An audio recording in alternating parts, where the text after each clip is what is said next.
दोस्तों अगर वीडियो पसंद आए तो लाइक और शेयर ज़रूर करें और साथ ही साथ हमारे चैनल को सब्सक्राइब करके बेल आइकन को भी दबा लें ताकि आपको हमारी हर नई आने वाली वीडियो की नोटिफिकेशंस मिलती रहें। अस्सलाम वालेकुम and welcome to my YouTube channel finest chemistry tutorials. Students, आज हम 9th क्लास की केमिस्ट्री के चैप्टर नंबर 1 के न्यूमेरिकल्स करेंगे। कौन कौन से न्यूमेरिकल्स करेंगे जी? वो न्यूमेरिकल्स होंगे न्यूमेरिकल नंबर 1, 3, 4, 6, 7 एंड 9। जैसा कि आप लोगों को पता है, स्मार्ट सिलेबस के मुताबिक जो यही 6 न्यूमेरिकल्स हैं जो कि इंक्लूडेड हैं हमारे सिलेबस में, और इन्हीं को हम आज करेंगे। लेकिन इनको करने से पहले मैं आप लोगों को कुछ ऐसी बातें बताऊंगा जो कि आप लोगों को न्यूमेरिकल करने के लिए आप लोगों को पता होनी चाहिए। वो कुछ बातें जो हैं वो यहाँ पे हमने लिखी हुई हैं, उनको हम 1 बाय 1 डिस्कस करने लगे हैं अभी। कि अगर आप लोगों को ये जनरल सी बातें पता होंगी तो न्यूमेरिकल में बहुत हेल्पफुल होंगी आप लोगों के लिए। तो देखें जी, जब भी किसी चीज़ का आप लोगों को न्यूमेरिकल के अंदर उस जो आप लोगों का क्वेश्चन है उसके अंदर मास दिया गया हो, ठीक है जी, मास की पहचान क्या होगी? उस चीज़ का मास दिया, तो उसके साथ जो भी चीज़ है उसकी वैल्यू के साथ जी लिखा होगा, यानी कि ग्राम में वैल्यू दी गई होगी। ये तो आप लोग कहेंगे जिस टर्म के साथ, जिस मैथमेटिकल वैल्यू के साथ, यानी कि जो भी आप लोगों का वैल्यू दी है उसके साथ जी लिखा है, मास में जो वैल्यू है उससे हम लोग नंबर ऑफ मोल्स कैलकुलेट कर सकते हैं। मास को हम लोग किस चीज़ के लिए यूज़ करेंगे? नंबर ऑफ मोल्स को कैलकुलेट करने के लिए, ठीक है जी।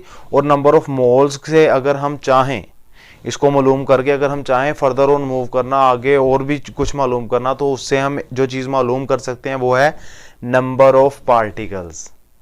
यानी कि मास से नंबर ऑफ मोल्स मालूम करने के, नंबर ऑफ मोल्स से नंबर ऑफ पार्टिकल्स भी मालूम कर सकते हैं। और अगर हम चाहें नंबर ऑफ पार्टिकल्स से आगे भी मूव करके नंबर ऑफ एटम्स या आयन भी निकाल सकते हैं, क्योंकि मैंने यहाँ पे लिखा हुआ है कि नंबर ऑफ पार्टिकल्स का मतलब क्या है। तो नंबर ऑफ पार्टिकल्स का मतलब ये होता है जी कि या तो ये नंबर ऑफ मॉलिक्यूल्स होंगे या फिर ये नंबर ऑफ फार्मूला यूनिट्स होंगे। इसको भी आप लोग बहुत इजी से समझें कि ये नंबर ऑफ मॉलिक्यूल्स ही हैं। अपनी बुक के लिहाज से आप लोगों ने समझना है, सिंपली समझना है, सादा तरीके से। तो हम कहेंगे नंबर ऑफ पार्टिकल्स से मुराद सिर्फ और सिर्फ नंबर ऑफ मॉलिक्यूल्स हैं। और अगर हम बात करें कि ये नंबर ऑफ पार्टिकल्स जो हैं वो नंबर ऑफ मॉलिक्यूल हैं, तो इसका मतलब है फिर वो नंबर ऑफ एटम्स तो नहीं होंगे, ना ही नंबर ऑफ आयंस होंगे। यानी कि जब आप ये नंबर ऑफ पार्टिकल मालूम कर लेंगे तो उसके बाद कुछ और करेंगे तो नंबर ऑफ एटम या आयन निकलेंगे। वो भी हम डिस्कस करेंगे किस तरीके से इसको निकालना है इसमें से। तो देखें जी, उसके साथ साथ मैं कहूँगा कि मास अगर आप लोगों को दिया गया है तो उससे बाज़ औक़ात आपसे नंबर ऑफ पार्टिकल्स भी पूछा जा सकता है। तो आप लोग क्या करेंगे, इससे ये चीज़ डायरेक्ट नहीं फाइंड कर सकते। हम कहेंगे जब मास दिया है तो पहले नंबर ऑफ मोल निकालेंगे, उस नंबर ऑफ मोल से नंबर ऑफ पार्टिकल निकालेंगे। उसी तरीके से अगर आपको मास दे के उन्होंने नंबर ऑफ एटम या आयन ही पूछ लिए तो आप क्या करेंगे, मास से सबसे पहले नंबर ऑफ मोल कैलकुलेट करेंगे, फिर नंबर ऑफ मोल से नंबर ऑफ पार्टिकल, और फिर नंबर ऑफ पार्टिकल से नंबर ऑफ एटम या आयन मालूम करेंगे। ठीक है जी, ये चीज़ें आप लोगों को जहन में रखने की ज़रूरत है, तभी आप लोग न्यूमेरिकल को अच्छे तरीके से समझ सकते हैं। तो उसके बाद बाज़ औक़ात ऐसा भी हो जाता है कि वो आप लोगों को नंबर ऑफ पार्टिकल्स दे देते हैं और उससे पूछ लेते हैं मास। तो आप लोग क्या करेंगे, नंबर ऑफ पार्टिकल से मास मालूम करेंगे? नहीं, आप लोगों ने क्या करना है जी, नंबर ऑफ पार्टिकल से पहले मालूम करना है नंबर ऑफ मोल्स, और नंबर ऑफ मोल्स से हम फर्दर ऑन हम फाइंड करेंगे मास। यही तरीकाकार है। जब ये बताया है तो आप लोग इस चीज़ से ये चीज़ निकाल सकते हैं। कैसे? हम कहेंगे नंबर ऑफ पार्टिकल से नंबर ऑफ मोल्स और उससे ये, और सेम उसी तरीके से अगर ये बताया है इससे कुछ और पूछा है तो आप लोग ऐसे ही इस तरतीब से निकाल लेंगे कि कभी भी यहाँ से यहाँ डायरेक्ट जंप नहीं करके जा सकते, इस चीज़ से यहाँ तक डायरेक्ट जंप करके नहीं जा सकते, इसी तरतीब में ही जाएंगे कुछ भी चीज़ फाइंड आउट करनी हो। तो उम्मीद है आप लोगों को यहाँ तक तो पता चल गया होगा। अब हम अपने न्यूमेरिकल्स की तरफ मूव करते हैं ताकि हमें और अच्छे से समझ आ जाए। जी स्टूडेंट्स, तो जो पॉइंट हमने अभी डिस्कस किए उन्हीं की बुनियाद पर हम ये सारे न्यूमेरिकल्स को सॉल्व करेंगे। लेकिन उसके साथ साथ जब न्यूमेरिकल सॉल्व किए जाते हैं तो कोई ना कोई फार्मूला तो यूज़ करना होता है ना हमने। तो हमने इस पूरे चैप्टर में सिर्फ 2 फार्मूले यूज़ करने हैं जी। चैप्टर नंबर 1 में हमने 2 फार्मूलाज का इस्तेमाल करना है। वो फार्मूले है कौन कौन से, ये देखें ज़रा। पहला फार्मूला है जी हमारा नंबर ऑफ़ मोल्स, वो किसके बराबर है, given mass over molar mass के। और अगर दूसरे फार्मूला की बात करें तो वो है नंबर ऑफ पार्टिकल, वो किसके इक्वल है जी, मोल्स मल्टीप्लाई एन ए। तो यहाँ पे एन ए क्या है, एन ए हमारे पास यहाँ पे है एवोगैड्रोज नंबर, जो कि आप लोगों ने पहले पढ़ रखा है कि एवोगैड्रोज नंबर क्या है, उसकी वैल्यू होती है 6.02 10⁻23। तो ये हमारे पास बेसिक चीज़ें हैं। तो इन दो फार्मूलाज के साथ साथ आप लोग एक और बात भी समझ लें कि ये देखें यहाँ पे हमारे पास लिखा हुआ है मोलर मास। तो मोलर मास एक्चुअली है क्या चीज़, ये आप लोगों ने सीधा इसको ऐसे समझना है कि किसी भी चीज़ का वो मास जो हमने पीरियोडिक टेबल से खुद कैलकुलेट करना है। और ये आप लोगों को हमेशा सवाल में खुद याद रखना पड़ेगा, क्योंकि इसकी वैल्यू कांस्टेंट रहती है, चेंज नहीं होती। फ़र्ज़ करें मैं आपको कहता हूँ वाटर का मोलर मास, तो वो आप लोगों ने कहना है 18 ग्राम। अगर आपको मैं कहूँ कार्बन का मोलर मास, तो वो कार्बन की वैल्यू पीरियोडिक टेबल में क्या होती है, 12 ग्राम वजन होता है, तो हम क्या कहेंगे, उसका मोलर मास 12 ग्राम होगा।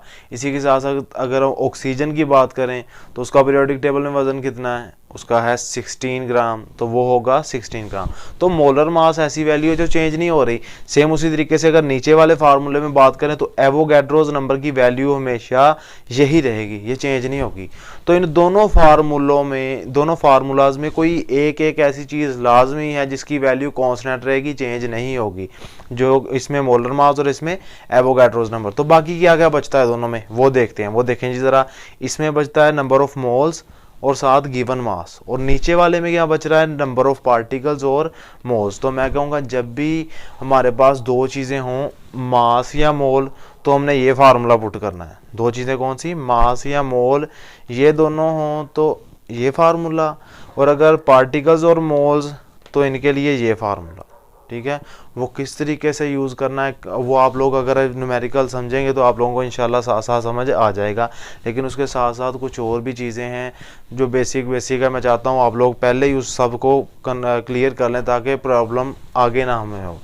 तो मैं कहता हूँ जी, यहाँ पे देखें ज़रा कि मास जो जहाँ पे भी दिया होगा ना, उसके साथ हमने यूनिट लाजमी यूज़ करना है। ठीक है, वो यूनिट होगा जी हमारे पास ग्राम। जहाँ पे हमारे पास मोल्स दिया गया होगा उसके लिए कौन सा यूनिट इस्तेमाल करेंगे, उसके लिए मोल इस्तेमाल होगा, सिर्फ उसके लिए MOL इस्तेमाल करना है, इसको मोल ही कहेंगे। मोल के लिए MOL, मोल लफ्ज़ जो है ये इसका यूनिट इस्तेमाल होगा। और मोलर मास के लिए जो यूनिट इस्तेमाल होगा वो होगा ग्राम पर मोल। ये ऐसे भी लिख सकते हैं इसको, या ग्राम पर मोल, इस तरीके से भी आप लोग लिख सकते हैं। तो ये यूनिट नहीं आप लोगों ने कंफ्यूज होना, ये हमेशा आप लोगों ने जो भी टर्म दी है, अगर मास का आंसर निकाला है तो आप लोगों ने उसके साथ सिंपली जी लिख देना है। अगर हमारे पास नंबर ऑफ मोल्स का आंसर निकालना है उसके साथ आप लोगों ने MOL लिख देना है। और अगर हमारे पास मोलर मास का आंसर आएगा एंड पे तो हमने उसके साथ ग्राम पर मोल ये वाला यूनिट इस्तेमाल करना है। और इन फार्मूला का यूज़ हम साथ करेंगे जब हम न्यूमेरिकल्स करेंगे। तो न्यूमेरिकल है जी हमारे पास सबसे पहले न्यूमेरिकल नंबर 1। तो इसका आप लोगों को वहाँ पे उन लोगों ने क्वेश्चन कुछ इस तरीके से दिया है कि इसने कहा है कि if we want to prepare 5 mole of sulphuric acid, कि अगर हम चाहते हैं कि 5 मोल ऑफ सल्फ्यूरिक एसिड तैयार करें तो हमें उसका कितना वज़न चाहिए, कितना मास हमें उसका चाहिए होगा जिससे हम उसके 5 मोल बना सकें। तो डाटा गिवन में हम कहेंगे, उन्होंने ये पूछा है कि 5 मोल बनाने हैं, तो इसका मतलब 5 मोल उन्होंने बताए हैं, नंबर ऑफ मोल्स उन्होंने हमें बताए हैं कि इतने हम बनाना चाहते हैं। तो इसके लिए ये बताएं कि मास कितना चाहिए। तो मास हमने मालूम करना है, नंबर ऑफ मोल उन्होंने 5 मोल बताए हुए हैं। इन दोनों वैल्यूज़ को इस्तेमाल करते हुए हम अपने न्यूमेरिकल को सॉल्व करेंगे। तो देखें कौन कौन सी चीज़ें हैं, मोल दिया है और मास दिया है। तो मैं इन फार्मूलों में से कौन सा फार्मूला इस्तेमाल करूँगा, देखें इसमें तो पार्टिकल और मोल है और इसमें मोल और मास है। ठीक है, तो मैं ये सिंपली समझ जाऊंगा कि ऊपर वाला फार्मूला इस्तेमाल करना था, क्योंकि ये वाली टर्म और ये वाली टर्म ये तो वैसे ही कांस्टेंट है ना, इनकी वैल्यू तो चेंज ही नहीं होनी। न्यूमेरिकल में हमेशा जो उन्होंने वैल्यू दी होगी उसको हमने कैसे चेक करना है कि या तो ये दोनों वैल्यूज़ में कोई वैल्यू दी होगी या फिर इन दोनों वैल्यूज़ में। तो अगर इन दोनों में से आपस में कोई ताल्लुक पूछा हो, ये दे के ये पूछा है या ये दे के ये पूछा है, तो हम ये वाला फार्मूला इस्तेमाल करेंगे। और अगर हमें पार्टिकल दे के मोल पूछे हैं या मोल दे के पार्टिकल, तो हम ये वाला फार्मूला इस्तेमाल करेंगे। तो बेसिकली पहले न्यूमेरिकल में हमने कौन सा फार्मूला इस्तेमाल करना है, वो पहला फार्मूला है जी। तो वो फार्मूला इस्तेमाल करने के लिए मुझे क्या क्या चीज़ें चाहिए, मोल रिक्वायर्ड है, गिवन मास रिक्वायर है और इसके साथ साथ मोलर मास है। ये 3 चीज़ें ही चाहिए ना, जिनमें से ये तो उन्होंने हमसे पूछा है जी पहले न्यूमेरिकल में, गिवन मास। तो अगर ये पूछा है तो फिर ये दोनों चीज़ें तो मेरे पास होनी चाहिए ना, जिनमें से मोल भी उन्होंने दिए हैं, मोलर मास नहीं दिया, तो वो नहीं दिया तो उसके लिए प्रॉब्लम ही कोई नहीं। हमने कहा वो तो पीरियोडिक टेबल से कैलकुलेट करना है और ख़ुद याद रखना है आप लोगों ने, वो किसी ने बताना नहीं है आप लोगों को। तो हम देखें जी, वो पहले तरीका का समझ लेते हैं कि मोलर मास को किस तरीके से कैलकुलेट करना है। तो यहाँ पे कौन सा कंपाउंड दिया है हमें, H2SO4 यानी कि सल्फ्यूरिक एसिड, तो उसका हम मोलर मास कैलकुलेट करेंगे। मैं कहूँगा जी यहाँ पे देखें, इसका मोलर मास जब निकालना है तो इस तरीके से निकालना है। देखें ज़रा, हाइड्रोजन के यहाँ पे कितने एटम्स हैं, 2 हैं, तो मैं कहूँगा 2 हाइड्रोजन के एटम्स हैं, ठीक है जी। उनको प्लस करें किसके साथ, सल्फर के साथ, एक सल्फर का एटम है तो सल्फर एक ही एटम लिख दिया मैंने। फिर हमने कहा 4 ऑक्सीजन के एटम है तो 4 ऑक्सीजन एटम यहाँ पे लिख दिए। अब ये हाइड्रोजन के एटम्स 2 के साथ मल्टीप्लाई हो रहे हैं, 4 जो है वो ऑक्सीजन के एटम के साथ मल्टीप्लाई हो रहा है। तो अब यहाँ पे हम जहाँ पे एटम्स लिखे हैं ना, वहाँ पे हम पीरियोडिक टेबल से देख के इनके मास की वैल्यू पुट करेंगे, इनका वजन कितना कितना है वो पुट कर देंगे। तो मैं कहूँगा हाइड्रोजन का पीरियोडिक टेबल पे 1 ग्राम है तो वो पुट कर दिया, सल्फर का 32 ग्राम वो पुट कर दिया, ऑक्सीजन का हमारे पास 16 ग्राम होता है तो वो भी हमने पुट कर दिया। अब इसको मैथमेटिकली हम सोल्व करेंगे तो कहूँगा 2 को 1 से मल्टीप्लाई करें 2 आ गया, 32 का वैसे 32 आ गया और 4 को 16 से मल्टीप्लाई किया तो हमारे पास 64 आ गया। अब इन सारी वैल्यूज़ को आपस में प्लस करें तो हमारे पास क्या आ जाता है, 98 वैल्यू आती है। उस 98 वैल्यू के साथ हमने यूनिट कौन सा इस्तेमाल करना है, तो हम कहेंगे ये आंसर किसका आया है, मोलर मास का। तो मोलर मास के साथ यूनिट इस्तेमाल होता है ग्राम पर मोल, वो हमने सिंपली इसके साथ प्लेस कर देना है, ग्राम पर मोल। अब ये हमारा सोल्यूशन नहीं था, ये सिर्फ और सिर्फ हमने ये वैल्यू मालूम की है मोलर मास की। फार्मूले में क्या क्या चीज़ें चाहिए, मोलर मास और मोल, क्योंकि हमने कैलकुलेट करना है इसका मास, ठीक है जी। तो मास कैलकुलेट करने के लिए ये दोनों वैल्यूज अब हमें पता चल गई। मोलर मास हमने खुद निकाल लिया, ये हमें उन्होंने दिया हुआ था। तो मैं ऐसे ही इस फार्मूले में वही वैल्यूज जो मुझे पता है पुट कर दूंगा। मैं कहूँगा नंबर ऑफ मोल पहले आ रहा है तो इसकी वैल्यू मैंने पहले लिख दी 5 मोल। उसके बाद फार्मूले में क्या है, इक्वालिटी साइन वो मैंने लगा दिया, बराबर का निशान। उसके बाद यहाँ पे गिवन मास था, ठीक है जी, गिवन मास तो हमने मालूम करना है तो उसके लिए मैंने सिंपली यहाँ पे मास लिख दिया, चाहे गिवन मास लिख दें चाहे मास लिख दें। उसके बाद बटे के नीचे क्या लगाऊंगा जी, ओवर साइन के नीचे मैंने लगाया यहाँ पे मोलर मास की वैल्यू। मोलर मास की वैल्यू क्या थी, 98 ग्राम पर मोल, वो भी हमारे पास हो गई जी 98 ग्राम पर मोल। अब हम सॉल्व करने के लिए क्या करेंगे, जिसको जो वैल्यूज़ हमें पता होती हैं उनको सबको बराबर के निशान के एक साइड पे ले जाते हैं इक्वालिटी साइन के, और जो हमने मालूम करनी होती है सिर्फ वो वैल्यू इक्वालिटी साइन के किसी एक तरफ रखते हैं। तो मैं कहूँगा मैं उस तरफ इस साइड पे मास को ही रहने दूंगा, बाकी जो भी वैल्यूज़ इसके साथ है उनको उठा के इक्वालिटी साइन के दूसरी तरफ ले आऊँगा। तो बाकी है क्या, रहता क्या उसके साथ, मास के साथ सिर्फ 98 ग्राम ही है ना, तो उसको उठा के इधर ले आएंगे। तो मैं कहूँगा इधर 98 ग्राम मास के साथ क्या हो रहा था, डिवाइड हो रहा था, तो दूसरी तरफ जाके वो क्या हो जाएगा, मल्टीप्लाई हो जाएगा। तो 5 के साथ 98 ग्राम मोल जो है वो इधर आके क्या हो जाएगा, मल्टीप्लाई होगा।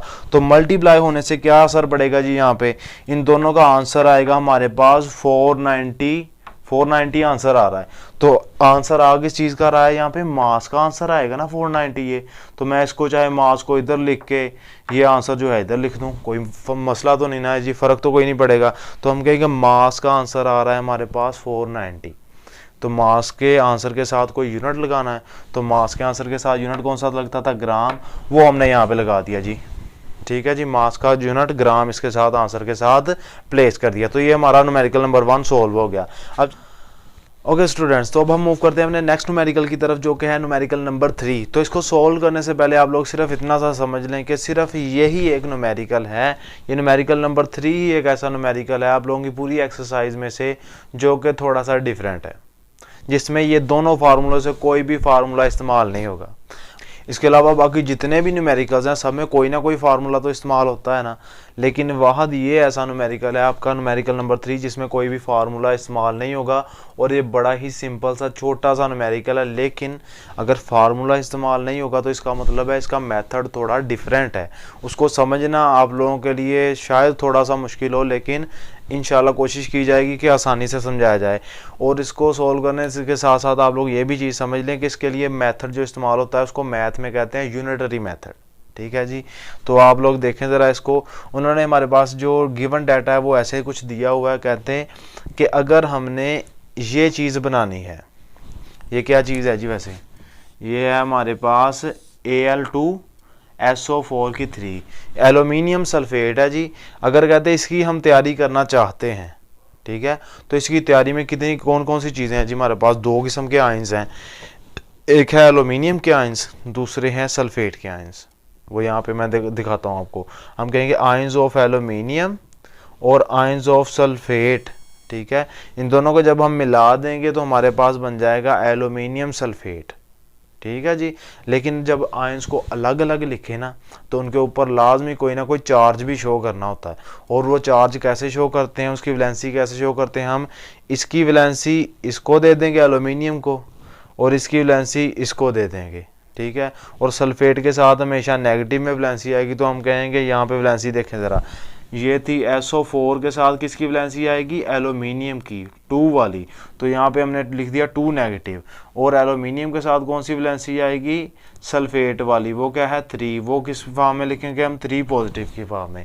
तो वैलेंसी से आप लोगों ने कंफ्यूज नहीं होना, वैलेंसी देने के लिए इसकी वैलेंसी उसको, इसकी वैलेंसी उसको। लेकिन हमेशा ये चीज़ भी ज़हन में रखनी है, वैलेंसी आप लोगों ने उल्टा एटम्स की देनी है, इधर वाले की उसको, इधर वाले की उसको। लेकिन नंबर ऑफ आयंस की अगर बात करें ना तो इसमें एल्यूमिनियम के नंबर ऑफ आयन 2 ही हैं, और सल्फेट आयंस की बात करें ना SO4 की तो उनकी तादाद 3 ही है, ठीक है जी।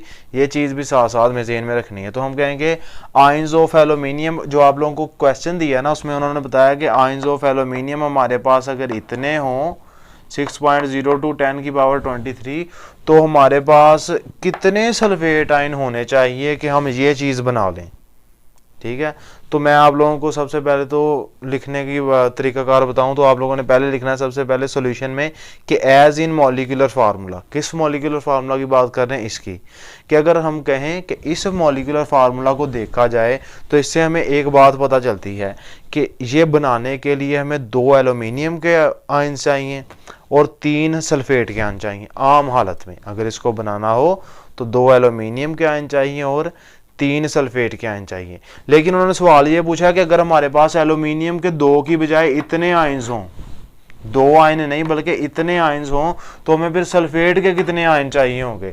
तो हम इसको बहुत लाइटली लेंगे, आसान तरीके से इसको सॉल्व करेंगे। बस आप लोग देखते जाएं ज़रा। देखिए हम कहेंगे कि अगर हम वैसे ही ये अपनी तरफ से इसको देख के एक मेथड से एक सेंटेंस बनाए तो मैं क्या कहूँगा, for 2 ions of aluminium, aluminium के 2 आयंस के लिए सल्फेट के कितने चाहिए होते थे, 3 सल्फेट आयंस चाहिए होते थे हमें, ठीक है जी।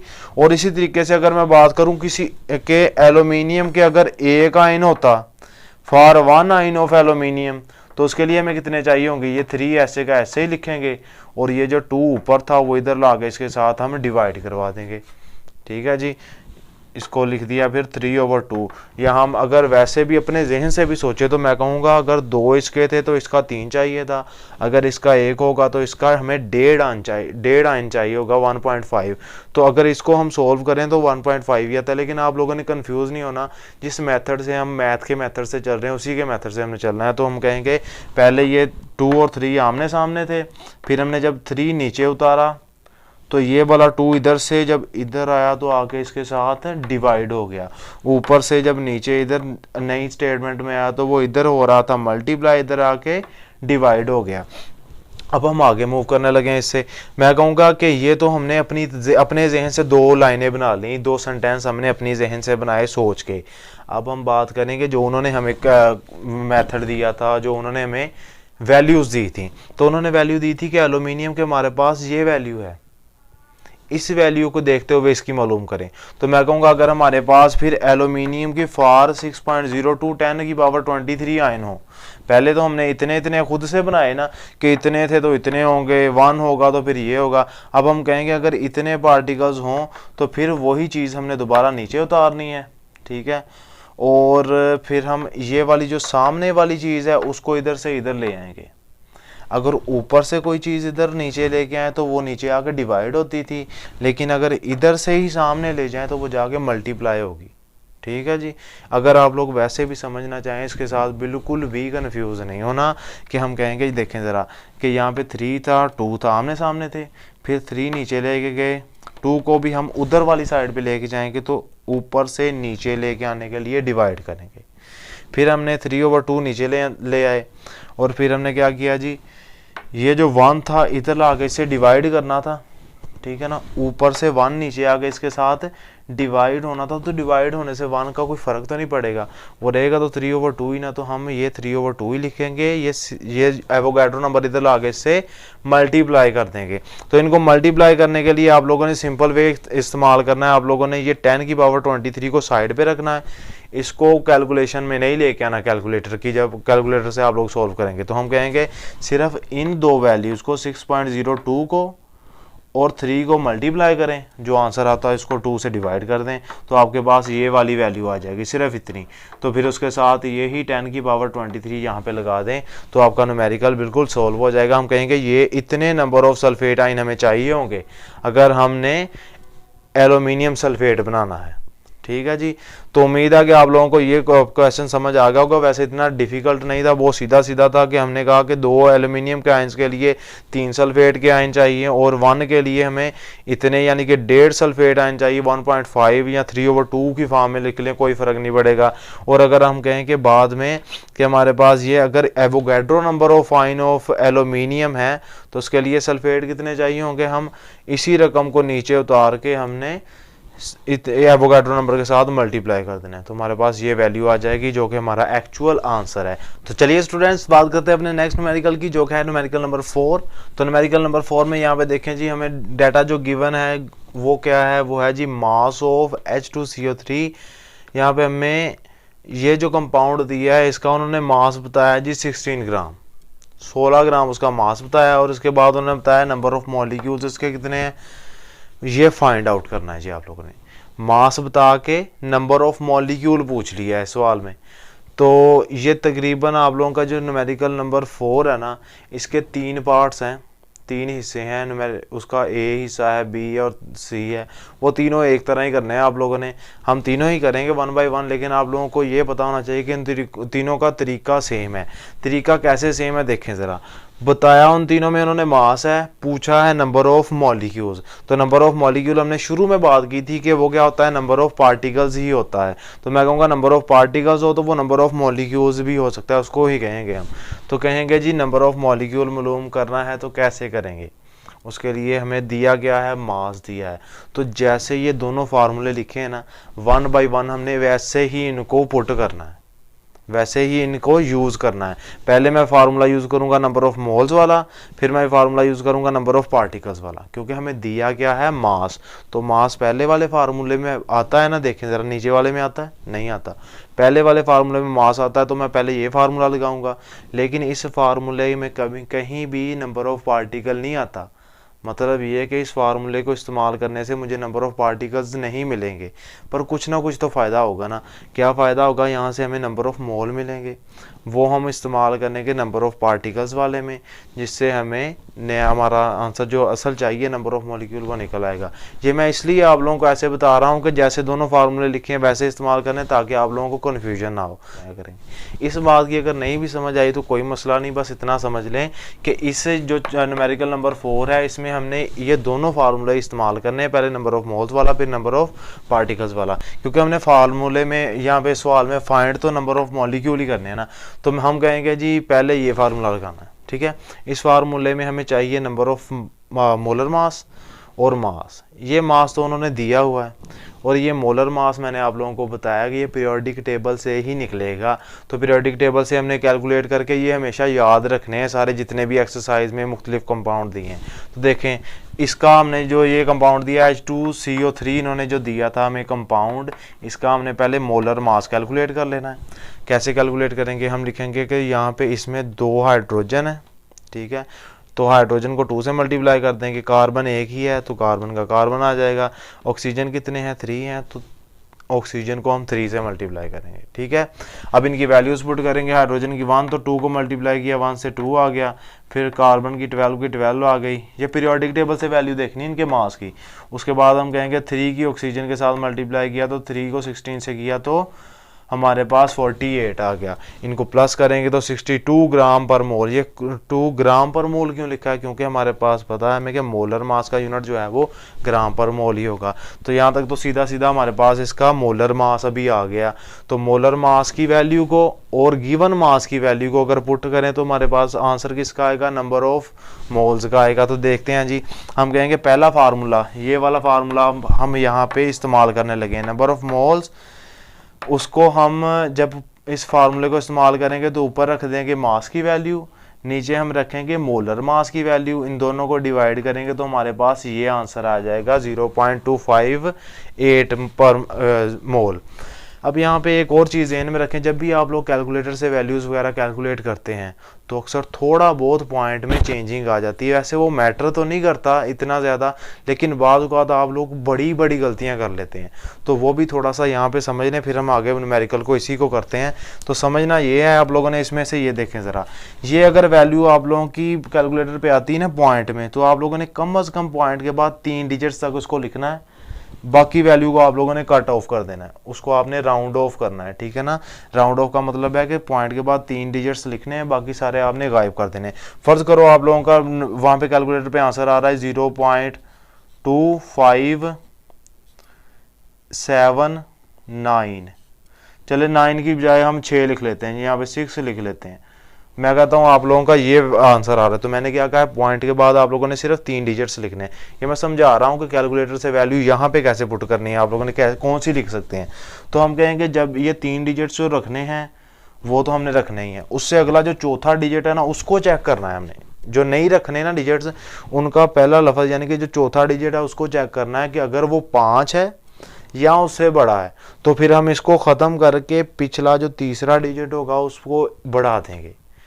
लेकिन अगर ये जो चौथा डिजिट है ये 5 से छोटा हुआ, फिर इसको वैसे का वैसे ही लिख देंगे। फ़र्ज़ करो ये अब ये चौथा डिजिट जो है ये क्या है, 6 है, मतलब 5 से बड़ा है। तो मैं क्या करूँगा, यहाँ पे इस वैल्यू का जो तीसरा डिजिट है इसको बढ़ा के मैं 7 की बजाय 8 कर दूंगा और इसको ख़त्म कर दूंगा यहाँ से। तो वही हमने कैलकुलेटर से यहाँ पे किया है। हमारे पास बेसिकली वैल्यू वही आ रही थी 0.2576, लेकिन हमने इसको क्या किया, चेंज करके हमने कर दिया 0.258 पर मोल। तो ये सिंपल आप लोगों की कैलकुलेशन है जो कैलकुलेटर से करने में गलतियां होती है, वो मैंने समझाया। अब यहाँ पे हमने नंबर ऑफ मोल्स पहला फार्मूला लगा के कैलकुलेट कर लिए जी, ये चीज़ हमारे पास आ गई। अब इस वैल्यू को हम दूसरे फार्मूले में इस्तेमाल करेंगे, क्योंकि असल में हमने जो फार्मूला इस्तेमाल करना था वो नंबर ऑफ पार्टिकल्स वाला ही करना था। क्यों? क्योंकि हमें पूछा ही उन्होंने नंबर ऑफ मॉलिक्यूल्स था, नंबर ऑफ मॉलिक्यूल ही पूछे हैं, नंबर ऑफ पार्टिकल्स ही होते हैं ये पूछे हैं। तो दूसरा फार्मूला लगाएंगे। अब वो फार्मूला लगाते हैं जी, नंबर ऑफ मॉलिक्यूल वो किसके इक्वल होते हैं, मोल्स मल्टीप्लाई एवोगैड्रो नंबर, वही फार्मूला। तो मैं कहूँगा मोल्स का आंसर हमारे पास ये कितना आया था 0.258, तो वो यहाँ पे लिखेंगे और एवोगैड्रो नंबर लिख के इन दोनों को मल्टीप्लाई कर देंगे। मल्टीप्लाई करने का या डिवाइड करने का तरीका मैंने पहले बताया कि 10 की पावर 23 को नहीं छेड़ना, बाकी रकमों को आपस में सोल्व करें। तो इनको इस 6.02 को इसके साथ मल्टीप्लाई करेंगे तो आपके पास आएगा 1.55, और ये 10 की पावर 23 वैसे ही साथ इसके मल्टीप्लाई बाद में कर देंगे। तो ये हमारा एंड पे आंसर आ जाएगा जी मॉलिक्यूल ऑफ H2CO3 का, कि ये जो हमारा कंपाउंड है इसके number of molecule, number of particle का आंसर ये आता है। यही उन्होंने पूछा था, ये हमारा आंसर यहाँ पे कंप्लीट हो गया। अब इसी तरीके के 2 और यहाँ पे इसी के पार्ट हैं न्यूमेरिकल नंबर 4 के, वो भी हम अब करेंगे। ओके स्टूडेंट्स, तो हमारे पास न्यूमेरिकल नंबर 4 का जो पार्ट नंबर ए था वो हमने सॉल्व कर लिया। मैंने कहा था जो पार्ट नंबर बी है 4th क्वेश्चन का, 4th न्यूमेरिकल का, वो भी वैसे ही होगा जैसे हमने पहले किया है कि पहले नंबर ऑफ मोल्स वाला फार्मूला इस्तेमाल करेंगे, फिर नंबर ऑफ पार्टिकल्स वाला। तो फिर भी हम एक दफ़ा इसको ट्राई कर लेते हैं, वैसे ही करना है सारा। देखें ज़रा, डाटा गिवन क्या होगा जी, मास ऑफ HNO3 वो 20 ग्राम है। उसके बाद उन्होंने नंबर ऑफ मॉलिक्यूल्स पूछे हैं, तो हम क्या करेंगे, पहले ये फार्मूला इस्तेमाल करेंगे। इसमें हमें मास वो वाला दिया हुआ है, ये वाला मास दिया हुआ है, ये चीज़ हमने खुद मालूम करनी है। तो ये पहले मालूम कर लेते हैं मोलर मास। तो हम कहेंगे मोलर मास मालूम करेंगे HNO3 का, वो कैसे, यहाँ पे हाइड्रोजन 1 है, नाइट्रोजन 1 है, ऑक्सीजन के 3 मॉलिक्यूल हैं। तो हम क्या करेंगे, 3 से ऑक्सीजन को मल्टीप्लाई कर देंगे। ये 0 नहीं लिखा, ऑक्सीजन ही लिखा हुआ है, ठीक है जी। उसके बाद मैं कहूँगा हाइड्रोजन, लिख दी वैल्यू, फिर मैं कहूँगा नाइट्रोजन, इसका पीरियोडिक टेबल से ग्राम में इसकी जो वैल्यू है, इसका जो मास है वो लिख दिया। फिर मैंने कहा 3 ऑक्सीजन है तो 3 को 16 से मल्टीप्लाई किया, ये 16 से मल्टीप्लाई इसलिए किया कि पीरियोडिक टेबल में इसका जो मास है वो 16 है। तो इनको आपस में जब सोल्व करेंगे तो हमारे पास अल्टीमेटली जो आंसर आएगा वो आएगा 63 ग्राम पर मोल। ठीक है जी, क्योंकि हमने कहा था मोलर मास का यूनिट है ग्राम पर मोल, तो ये हमने इसके साथ लिख दिया। तो ये जो आंसर है ये किसका आया, मोलर मास का आया आंसर। मोलर मास का आंसर आ गया। अब हमने मोलर मास के आंसर को इसमें पुट करना है, मास को ऊपर रखना है और नंबर ऑफ मोल्स निकाल लेने हैं, वैसे ही जैसे पहले निकाले थे। तो मैं क्या कहूँगा जी, देखें ज़रा, हम कहेंगे नंबर ऑफ मोल्स मालूम करने के लिए मास ऊपर कितना दिया था 20 ग्राम, नंबर ऑफ मोल का आंसर क्या आया 63, वो यहाँ पे रखा। फिर हमने इन दोनों को डिवाइड किया तो आंसर आ गया 0.317 मोल। अब ये जो आंसर है इसी को यूज़ करते हुए हमने अब दूसरे फार्मूले को सॉल्व करना है। वो फार्मूला कैसे लिखेंगे, नंबर ऑफ मॉलिक्यूल्स या नंबर ऑफ पार्टिकल ही लिख लें चाहे, वो किसके इक्वल हैं जी, मोल्स मल्टीप्लाई एवोगाड्रो नंबर। तो एवोगाड्रो नंबर की वैल्यू वही फिक्स है 6.02 10 की पावर 23, लेकिन जो मोल्स का आंसर आया वो हमारे पास क्या है अब 0.317, वो इसकी जगह पे रखेंगे। इन दोनों को मल्टीप्लाई किया तो ये हमारे पास अल्टीमेटली ये वाला आंसर आ गया, जो कि नंबर ऑफ पार्टिकल्स या number of molecule of HNO3 है। तो बिल्कुल वैसे ही है जैसे हमने पहला किया था।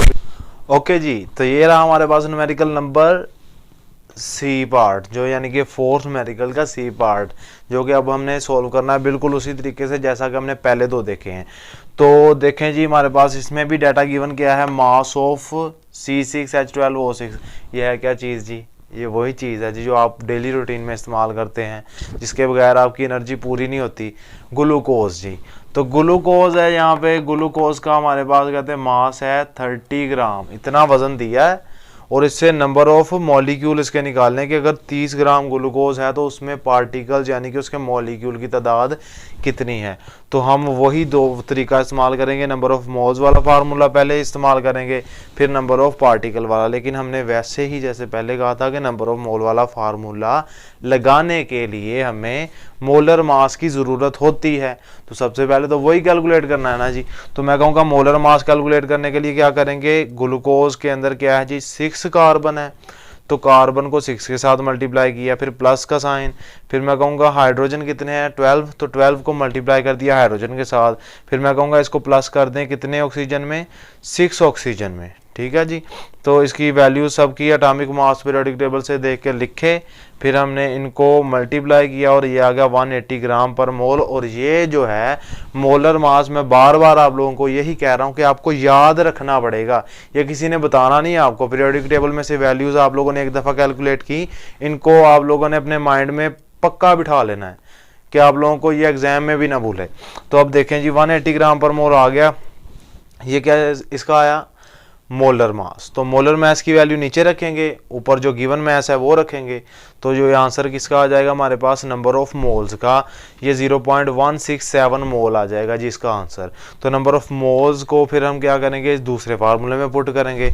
दूसरा फार्मूला क्या था, नंबर ऑफ मॉलिक्यूल्स या नंबर ऑफ पार्टिकल्स वाला है। इसको अगर हम यहाँ पे सोल्व करना चाहें तो क्या करेंगे, नंबर ऑफ मोल्स की वैल्यू, एवोगाड्रो नंबर की वैल्यू, इसकी इस वैल्यू को इससे मल्टीप्लाई करें तो हमारे पास ये हमारा आंसर आ जाएगा। लेकिन कैसे आएगा, इसमें कैलकुलेटर में थोड़ी बहुत मिस्टेक हो सकती है, तो उसको कैसे बचाना है वही तरीका जो मैं पहले आपको समझा चुका हूँ, फिर एक दफ़ा आपको बताने लगा हूँ कि जब आप लोग ये आंसर निकालेंगे ना इनको डिवाइड करके, तो डिवाइड करने से ये आंसर डायरेक्ट नहीं आएगा, कैलकुलेटर पर ये आंसर शो होगा आपको 0.111667।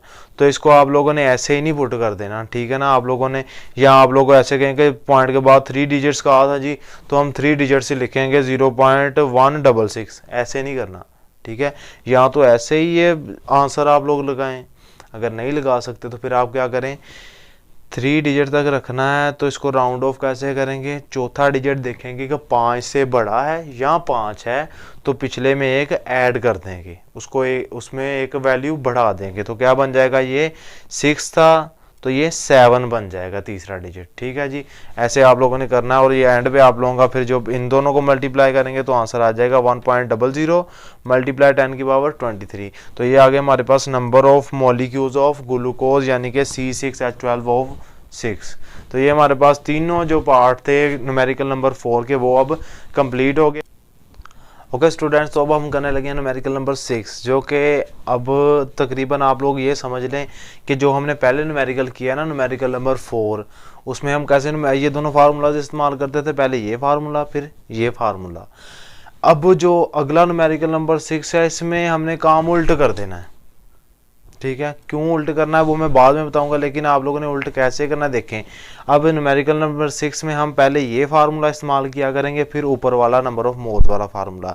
क्यों ऐसा कर रहे हैं देखें ज़रा, क्योंकि पहले हमें उन्होंने बताया होता था, मास बताया होता था, ये हमने मालूम करना होता था, नंबर ऑफ मॉलिक्यूल्स हमने मालूम करने होते थे। लेकिन अब काम ही उल्ट कर दिया उन्होंने, हमें कह दिया नंबर ऑफ मॉलिक्यूल बता दिए हैं और पूछ क्या लिया जी हमसे, मास पूछ लिया है। काम उल्ट किया तो हम फार्मूले भी उल्ट लगाएंगे, पहले ये वाला फार्मूला लगाया करेंगे फिर ये वाला फार्मूला लगाया करेंगे।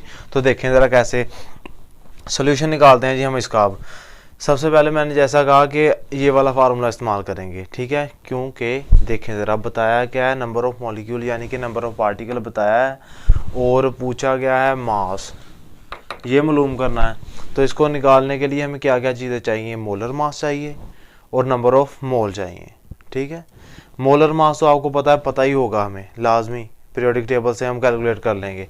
लेकिन ये वाला नंबर ऑफ मोल्स तो हमें यहाँ पे दिया ही नहीं हुआ, गिवन डाटा में देखें कहीं पे दिया है नंबर ऑफ मोल्स, नहीं दिया। तो फिर इसका मतलब है एक चीज़ हमें पहले ही पता है, दूसरी अगर हमें पता होगी तभी तो हम मास निकालेंगे।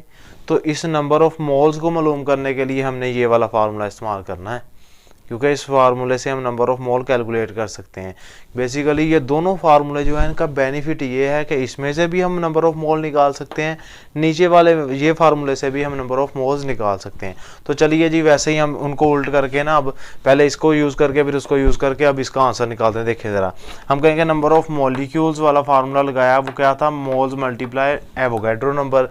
तो अब जो वैल्यू जैसे जैसे दी होती है ना, वैसे अगर आप लोग इन्हीं फार्मूलों से 4 फार्मूले बना लें, 5 फार्मूले बना लें, वो आपकी अपनी मर्जी है। ठीक है, लेकिन अगर आप लोग कन्फ्यूजन में नहीं पड़ना चाहते, बहुत ज़्यादा डिटेल में जाके नहीं, यानी कि अपने आप को थकाना नहीं चाहते ना, तो आप लोग सिर्फ ये 2 फार्मूले याद करें और जो वैल्यूज़ आती है वो इनमें पुट करें जैसे जैसे उन्होंने दी है, और आप अपना आंसर निकाल लें। ठीक है जी, जब उन्होंने ऊपर वाले में से कोई चीज़ दी है, नीचे वाली कोई चीज़ पूछी है, तो आप लोगों को पता है फिर दोनों फार्मूले इस्तेमाल करने पड़ेंगे। यानी कि मास दिया है, पार्टिकल पूछा है, तो 2 फार्मूलों वाली चीज़ें लग रही हैं ना, तो दोनों फार्मूले इस्तेमाल करेंगे। इसी तरीके से पार्टिकल बता के मास पूछा है तो दोनों फार्मूले इस्तेमाल होंगे। लेकिन अगर मोल बता के मास पूछ लिया है तो ऊपर वाला फार्मूला ही, मास बता के मोल पूछ लिया है ऊपर वाला फार्मूला ही। सेम उसी तरीके से पार्टिकल बता के मोल पूछ लिया है, ठीक है, तो ये फार्मूला ही लगेगा। इसी तरीके से मोल बता के पार्टिकल पूछ लिया तब भी एक ही फार्मूला लगेगा। तो ये उम्मीद है आप लोगों को अभी समझ आ गई होगी थोड़ी बहुत, इसकी ना भी आई तो अगर आप लोग ये इसकी प्रैक्टिस करेंगे तो आप लोगों को बहुत अच्छे से इसकी समझ आती जाएगी साथ साथ। देखें ज़रा, अब हम कहेंगे इस फार्मूले के हिसाब से अगर वैल्यूज़ पुट करें तो हमें क्या क्या दिया हुआ है जी, उन्होंने डाटा गिवन में हमें ये दिया नंबर ऑफ मॉलिक्यूल, उसकी वैल्यू हमने पुट कर दी, जैसे उन्होंने दी थी वैसे के वैसे हमने पुट कर दी। और आप लोगों ने एक चीज़ और भी गौर की होगी कि मैं जितने भी न्यूमेरिकल कर रहा हूँ इसमें मैं नंबर ऑफ पार्टिकल्स की जो वैल्यू होती है उसके साथ कोई यूनिट नहीं लिखता। जैसा कि मैंने पहले आपको बताया था कि जो मास है उसके साथ ग्राम लिखें, जो मोलर मास है उसके साथ ग्राम पर मोल लिखें, और जो हमारे पास होता है मोल उसके साथ सिंपली मोल लिखें। तो नंबर ऑफ पार्टिकल के साथ कौन सा यूनिट इस्तेमाल होगा, तो आप लोगों ने इसके बारे में भी बिल्कुल टेंशन नहीं लेनी कि नंबर ऑफ पार्टिकल के साथ कोई भी यूनिट इस्तेमाल नहीं होता, क्योंकि ये क्वांटिटी है, ज़रात की तादाद है, उसके साथ कोई भी हम यूनिट नहीं लिखेंगे। तो देखें जी, वैल्यूज़ लिखेंगे, इसकी वैल्यू लिखी नंबर ऑफ मोल पार्टिकल्स की या नंबर ऑफ मॉलिक्यूल्स की, और फिर मोल का कोई वैल्यू नहीं थी वो वैसे का वैसे मोल लिख दिया। एवोगैड्रो की वैल्यू हमें पता होती है वो भी लिख ली। फिर हम क्या करेंगे जी, देखें मोल्स इधर ही रहने दिया, नंबर ऑफ पार्टिकल यानी कि एवोगैड्रो नंबर जो था इसको इधर से इधर ला के हमने इधर क्या हो रहा था, मल्टीप्लाई इसके साथ, तो दूसरी साइड पे जाके क्या हो जाएगा, इक्वालिटी साइन के इधर आके डिवाइड हो जाएगा, किसके साथ, इन नंबर ऑफ मॉलिक्यूल के साथ। तो ये एवोगैड्रो इधर आके इसके साथ क्या हो गया जी, ये देखें ये वैल्यू ऐसे ही उतारी, ये इधर आके डिवाइड हो गया। जब ये दोनों आपस में डिवाइड करेंगे तो हमने एक चीज़ ध्यान में रखनी, हमने 10 की पावर्स को नहीं आपस में छेड़ना, उनको वैसे का वैसे ही रहने देंगे, उसको बाद में सोल्व करेंगे। कैलकुलेटर पे जो कैलकुलेशन करनी ना आप लोगों ने, वो सिर्फ ये वाली जो दो वैल्यूज़ है ना, इतना हिस्सा इसका और इतना हिस्सा इसका, यानी कि 10 की पावर के अलावा जो चीज़ें हैं ना, उनको आपस में डिवाइड करें, उनका आंसर लिख दें, वो आपका आंसर आएगा जी 0.341। अब इन पावर्स को सॉल्व करने का मेथड कुछ ऐसे है कि आप लोगों ने लिखना है, ये देखें ज़रा। आप कहेंगे जी ये 10 की पावर 23 को अगर हम ऊपर लेके आए, यहाँ से उठा के ऊपर लेके आए, तो क्या होगा, ये आके दोनों 10 की पावर 23 और 10 की पावर 16 साथ साथ अगर लिखें तो क्या होगा, मैं कहूँगा 10 की पावर 16 ये मल्टीप्लाई होगा ऊपर आके, ये वाली जो है नीचे मल्टीप्लाई हो रही थी, ऊपर आके क्या होगी, इसके साथ मल्टीप्लाई होगी तो माइनस में आ जाएगी। नीचे 23 प्लस का था, ऊपर आके माइनस का हो जाएगा। यहाँ पे इन दोनों को आपस में प्लस करेंगे तो क्या होगा, मैं कहूँगा 10 की पावर 16 प्लस करेंगे -23 के साथ, तो अल्टीमेटली ब्रैकेट से बाहर आएगा तो ये आपस में माइनस हो जाएंगे। 23 में से 16 निकाल लेंगे तो 7 बच जाएंगे जी। तो 7 बचेंगे, तो 7 जो बचे हैं उनके साथ पावर कौन सी लगेगी, बड़ी रकम वाली, वो क्या है माइनस। तो हमारे पास अल्टीमेटली आंसर क्या आ जाएगा, -7। तो क्या इनको माइनस करें तो क्या आता है, -7 आंसर। तो मैं कहूँगा हमारे पास मोल का आंसर आ गया 0.341 मल्टीप्लाई 10 की पावर 7 मोल। ये इतना हमारे पास आंसर आया। ये हम साथ वाला जो मैंने आपको समझाया था इसको इरेज कर लेते हैं ताकि आपको कोई भी टेंशन ना बने जी, कोई परेशानी ना हो आप लोगों को। अब देखें, हमने कहा कि यहाँ तक हमारा हो गया सोल्व सीधा सीधा। ये क्या आ गया, नंबर ऑफ मोल्स आ गए, या सिंपली मोल लिख दिया। ये मोल्स हमारे पास इसका आंसर आया। फार्मूला कौन सा लगाया था, ये वाला लगाया था। अब दूसरा फार्मूला भी लगाएंगे तभी तो हमारा सवाल मुकम्मल सोल्व होगा, क्योंकि हमने नंबर ऑफ मोल नहीं कैलकुलेट करने थे, ये वाली चीज़ नहीं मालूम करनी थी। हमने क्या मालूम करना था, ये वाली चीज़ मालूम करनी है जी, मास। तो हम क्या करेंगे, इस मोल की मदद से यहाँ वैल्यू पुट करेंगे। मोलर मास पहले ही पता होता है और ये वैल्यू मालूम कर लेंगे। कैसे, देखो ज़रा, हम कहेंगे ये फार्मूला वही, मोल बराबर मास ओवर मोलर मास, और फिर क्या करेंगे, यहाँ पे अगर वैल्यूज़ पुट करें, वही है ना फार्मूला, इधर भी वही लिखा था। तो मैं कहूँगा जी मोल्स की जगह पे क्या वैल्यू आ रही है, ये जो हमने कैलकुलेट की थी, ठीक है, 0.341 10 की पावर 10 की पावर -7, ये हमारे पास आ गई मोल की जगह पे वैल्यू, ठीक है जी। और मोलर मास की जगह पे वैल्यू क्या लिखनी है, वो हम कैलकुलेट करेंगे जैसे पहले करते थे, वो हमने पहले ही यहाँ पे कैलकुलेट कर लिया था। मोलर मास ऑफ H2SO4 कैसे आएगा कि हाइड्रोजन के 2 हैं तो हाइड्रोजन का मास कितना होता है 1, 2 उसके एटम्स हैं तो 2 को 1 से मल्टीप्लाई कर देंगे। सल्फर का होता है एटॉमिक मास 32, ऑक्सीजन का 16, तो कितने हैं ऑक्सीजन 4, तो 4 से मल्टीप्लाई कर दिया 16 को। ये हमारे पास वही पहला तरीका है, जैसे पहले उसका मोलर मास कैलकुलेट करते थे वैसे इसका करना है। तो ये कैलकुलेट करके हमारे पास 98 ग्राम पर मोल आंसर आ जाएगा इसका H2SO4 का। H2SO4 का टर्म मोलर मास यहाँ पे ये आ गया। इसके अलावा मोल्स की तादाद ये आ गई और मास उसका ऊपर दिया नहीं हुआ, तो वो तो मालूम करना था हमने। तो फार्मूला यहाँ तक सेटिस्फाई हो रहा है, वही जो वैल्यूज़ पता थी वो लिख ली, बाकी छोड़ दी। अब क्या करूँगा, मैं कहूँगा जो चीज़ मालूम करनी वो एक साइड पे रहने दें और बाकी चीज़ ये जो नीचे वाला है इसको उठा के दूसरी साइड पे ले जाएं। तो एक तरफ रह जाएगा अकेला मास, एक साइड पे सिर्फ मास रह जाएगा, दूसरी साइड पे ये वाली चीज़ इधर आगे इसके साथ क्या हो जाएगी, इधर डिवाइड हो रही थी इधर आके मल्टीप्लाई हो जाएगी। तो मास किसके इक्वल आ गया जी, ये वाली चीज़ इसके साथ मल्टीप्लाई होगी मोलर मास के, यानी कि ये मोल की वैल्यू इस मोलर मास के साथ मल्टीप्लाई कर दी हमने, इससे साइड्स बदल दी ना, ये इधर वाला मास इधर ले आए और इस चीज़ इन दोनों को इधर आगे मल्टीप्लाई कर दिया। तो मल्टीप्लाई करेंगे तो आंसर क्या आएगा जी, देखें इनका आंसर आया 33.41 मल्टीप्लाई 10 की पावर -7। तो ये जो है हमारा ये वाला देखें ये आंसर है। अगर साइंसी लिहाज एतबार से देखा जाए ना, तो कभी भी साइंटिस्ट इसको एक करेक्ट आंसर नहीं मानेंगे, क्योंकि आपको पता है साइंटिफिक फिगर जो होते हैं वो कैसे लिखेंगे, हम हमेशा पॉइंट से पहले हमने कहा कोई एक सही डिजिट होना चाहिए, ठीक है जी। तो हम कहेंगे कि ये यहाँ पे तो पॉइंट से पहले 2 डिजिट्स हैं, तो हमने तो सिर्फ एक रखना है। तो हम क्या करेंगे, इस पॉइंट को उठा के इधर ले आएंगे, तो उठा के इधर लेके आएंगे, तो जब भी आपको पता है इधर से इधर आए ना, पॉइंट को लेके आए, इधर से इधर आए आप, यानी कि इस साइड से इस साइड पे लेके आ रहे हैं पॉइंट को उठा के, तो हमेशा पावर जो है वो प्लस में जाती है। पावर में कौन सा चेंज आएगा, प्लस का चेंज आएगा। तो प्लस का चेंज का आने का मतलब क्या है, वो माइनस, अगर ज्यादा माइनस वाली रकम है ना तो वो कम माइनस वाली हो जाएगी, अगर ज्यादा प्लस वाली है तो और ज्यादा प्लस वाली हो जाएगी। ये देखें जरा, अगर बात की जाए, ये देखें पहले -7 थी, अब -6 हो रही। इसका मतलब है रकम की जो पावर है ऊपर उसमें इंक्रीज आ रहा है, बढ़ रही है पावर। पहले वो -7 थी तो इसका मतलब है छोटी पावर थी, -6 है तो वो बड़ी पावर होगी। क्यों? क्योंकि हमें पता है माइनस की रकम जितनी बड़ी हो उसकी वैल्यू उतनी छोटी होती है, और जो माइनस की रकम जितनी छोटी हो उसकी वैल्यू उतनी ज़्यादा होती है। तो हम कहेंगे इस अगर पॉइंट को इधर से इधर शिफ्ट किया तो ये पावर इसकी जो है वो +1 की तरफ शिफ्ट होगी। मतलब उसका क्या होगा कि -7 से, वो फ़र्ज़ करो यहाँ पे -7 होता है, जैसे हम नंबर लाइन पे करते हैं -7, इधर क्या होता है -6, फिर -5, ऐसे होता है ना। तो हम कहेंगे -7 से इस तरफ प्लस की तरफ जा रही है, क्योंकि आगे जाके नंबर फिगर्स की जहाँ पे आपको पता है 0 आता है, फिर 1, तो हमेशा प्लस के डिजिट इस साइड पे शुरू होते हैं ना।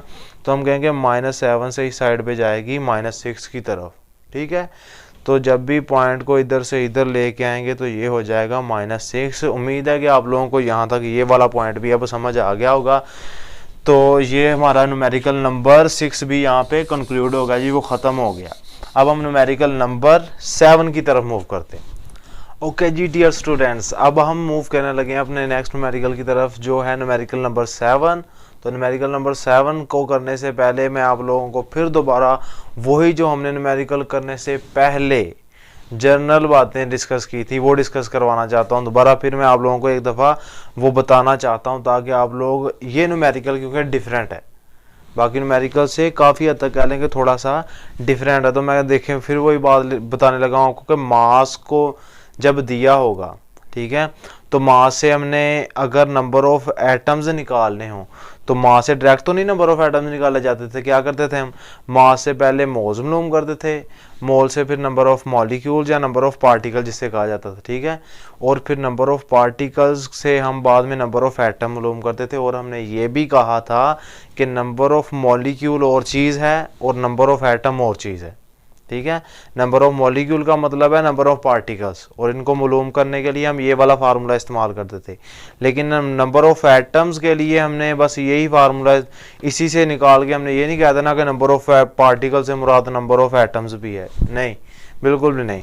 हम अब इसको समझने के लिए ना अच्छे तरीके से मैं एक आप लोगों को मिसाल देता हूँ जी। फ़र्ज़ करें ये हमारे पास एक कंटेनर है, कोई भी ग्लास है, बर्तन है जी, ठीक है, उसके अंदर हमारे पास ये H2O के कितने मॉलिक्यूल नज़र आ रहे हैं जी, मुझे तो 4 नज़र आ रहे हैं जी, यहाँ पे 1 2 3 और 4, ये वाटर के 4 मॉलिक्यूल्स हैं। वाटर के 4 मॉलिक्यूल्स का मतलब ये है कि यहाँ पे मॉलिक्यूल्स की तादाद कितनी है, 4, यानी कि नंबर ऑफ पार्टिकल्स की तादाद कितनी है, वो 4 है। 4 नंबर ऑफ पार्टिकल्स हैं। अब इनमें मैं ये कह सकता हूँ नंबर ऑफ एटम्स भी 4 हैं, कभी भी नहीं कह सकते जी। देखें ज़रा, यहाँ पे एक मॉलिक्यूल की अगर बात करें ना, वाटर के सिर्फ सिंगल मॉलिक्यूल की बात करें तो उस एक सिंगल मॉलिक्यूल के अंदर 3 एटम्स हैं। कैसे, देखें ज़रा, हम कहेंगे 2 हाइड्रोजन के एटम्स और 1 ऑक्सीजन का, तो एक मॉलिक्यूल के अंदर कितने एटम है, 3 एटम है। और टोटल अगर 4 एटम्स मॉलिक्यूल हैं तो इसका मतलब है उनमें हम ये तो नहीं कह सकते कि 4 मॉलिक्यूल में 4 एटम्स हैं, ठीक है। इसका मतलब यहाँ से क्लियर हो रहा है कि मॉलिक्यूल या नंबर ऑफ पार्टिकल्स और चीज़ है और नंबर ऑफ एटम्स जो है वो और चीज़ है, ठीक है जी। तो एटम्स जो हैं वो कैसे निकाले जाएंगे, देखें ज़रा, हम सबसे पहले नंबर ऑफ पार्टिकल जैसे निकाल लेते थे ना पहले इस फार्मूले के ज़रिए, तो नंबर ऑफ पार्टिकल निकाल के सिंपली करना ये है, इतनी सी चेंज, छोटी सी चेंज आएगी। वो क्या चेंज आएगी, देखें ज़रा, हम नंबर ऑफ पार्टिकल को निकालने के बाद जिस चीज़ के नंबर ऑफ पार्टिकल निकाले हैं, फ़र्ज़ करो मैं कहता हूँ H2O जो मॉलिक्यूल है ना, ये H2O, इसके हमने नंबर ऑफ पार्टिकल्स निकाल लिए जी, H2O के, ये सॉरी चलें जी, ऐसे अब H2O लग रहा है जी, ये H2O के नंबर ऑफ पार्टिकल्स हमने निकाले, वो आ रहे हैं हमारे पास नंबर ऑफ पार्टिकल 4। तो मैं सिर्फ इस एक मॉलिक्यूल को देखूंगा, सारे मॉलिक्यूल नहीं गिनूंगा कि 4 5 6 जितने भी हैं, मैं सिर्फ एक मॉलिक्यूल को देखूंगा कि इसके अंदर एटम्स की तादाद कितनी है, कितनी है जी तादाद। एक मॉलिक्यूल के अंदर 3 है, तो मैं इन नंबर ऑफ एटम्स को जो इस चीज़ का जवाब आया होगा ना नंबर ऑफ पार्टिकल्स का, उसके साथ मल्टीप्लाई कर दूंगा। ठीक है, अब देखते हैं कैसे। देखें ज़रा, हमने कहा नंबर ऑफ पार्टिकल्स यहाँ पे कितने आए 4, उसका जवाब नंबर ऑफ पार्टिकल्स का क्या आया था, नंबर ऑफ मॉलिक्यूल का या नंबर ऑफ पार्टिकल्स का वो 4 आया था। और हमने कहा नंबर ऑफ एटम्स एक मॉलिक्यूल के अंदर कितने हैं, वो 3 आए हैं जी। तो मैं क्या करूंगा, यहाँ पे इस 3 को मैं मल्टीप्लाई कर दूंगा नंबर ऑफ पार्टिकल के साथ। 3 एटम्स की तादाद एक मॉलिक्यूल के अंदर, एक मॉलिक्यूल में एटम की तादाद 3, तो इस 3 को मैं मल्टीप्लाई कर दूंगा नंबर ऑफ पार्टिकल यानी कि 4 के साथ। तो आंसर कितना आ जाएगा हमारे पास 12। तो अगर वैसे भी गिने ना हम इस कंटेनर के अंदर वाटर के मॉलिक्यूल की तादाद 12 बनती है कि नहीं, देखें ज़रा, 3 ये 3 3 और 3, तो 3 4 12, टोटल ये हमारे पास 12 बन रहे हैं। तो इसी तरीके से हमने हमेशा कैलकुलेट करना है। जब भी नंबर ऑफ एटम उन्होंने पूछे हों तो पहले हमने नंबर ऑफ पार्टिकल मालूम करने हैं, और नंबर ऑफ पार्टिकल को मल्टीप्लाई किससे करना है जी, सिर्फ एक मॉलिक्यूल के अंदर एटम्स की तादाद जितनी है उनके साथ। ठीक है, अब हम अपना ये वाला न्यूमेरिकल सोल्व करते हैं, हमें और ज़्यादा अच्छे से समझ आएगी। देखें ज़रा, हम कहते हैं वही पिछला तरीका, मास बताया है और पूछा है नंबर ऑफ एटम्स, तो क्या करेंगे, देखें कहाँ से होकर जाना, नंबर ऑफ पार्टिकल से।